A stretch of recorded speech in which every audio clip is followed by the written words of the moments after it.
তাই এখন কেন লোকজনের ভিতরে? আমাদের স্বাস্থ্যমন্ত্রী আমাকে সদর হাসপাতালে আসবে বিদায় এইখানে যতগুলো ওয়ার্ড আছে সবগুলো ওয়ার্ডে পরিষ্কার হচ্ছে, পরিচ্ছন্ন হচ্ছে।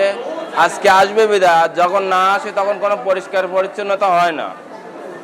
বিষয় আমাদের এই পুবির সাইডে ড্রেনগুলো নোংরা, যতগুলো প্রস্রাব আছে হাঁটু সম্যক প্রস্রাব আছে সবগুলো ওয়ার্ডে। তিনতলায় যেখানে 6 নম্বর ওয়ার্ডে বসার মতন কোনো জায়গা নেই। আপনারা উঠে দেখবেন ওইখানে বসার মতন কোনো জায়গা পরিস্থিতি নেই। ফ্লোরের পরে বসে আছে, একটা বেঞ্চ নেই, একটা বসার জায়গা নেই। AKS অর্জন করলো গিনেস ওয়ার্ল্ড রেকর্ডস। AKS মানে আজকে কর্মীরা সব ব্যস্ত, স্বাস্থ্যমন্ত্রী আসবে এখানে 5টার পরে ডাক্তার পাওয়া যায় না।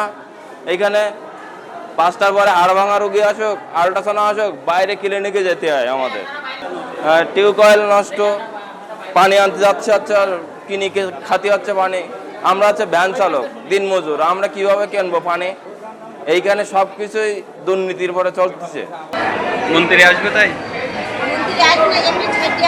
তাই এখন কেন লোকজনের ভিতরে? এই জন্য এখন ধরে দিচ্ছে।